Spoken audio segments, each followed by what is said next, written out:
Изминативе денови се е во знакот на зимските спортови и Олимпијадата. Во Пјонгчанг еден наш репрезентативец гордо ја представи Македонија во дисциплината ски скокови.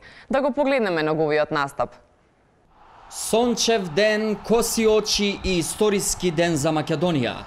За прв пат во историјата имаме надпреварувач на Олимпијадата кој што ќе се надпреварува во категоријата ски скокови.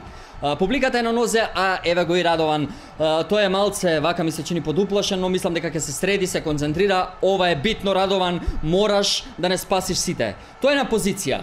Навивачите, македонските навивачи се тука за поддршка и тој се пушта. Тој се пушта. Ова ќе биде голем ден, ова ќе биде нешто што ќе се запамти, нешто што ќе остане за секогаш. Тој иде према рампата, да видиме што ќе се случи, дали ќе успее. Радован трга, го носи ветерот, така е, и продолжува лета. Да, тоа е само точка во свемирот. Не го гледам, се губи конексијата, не можам да видам што се случува. Добро, останува да се вратиме подоцна и да видиме што се случува со резултатите. Студио.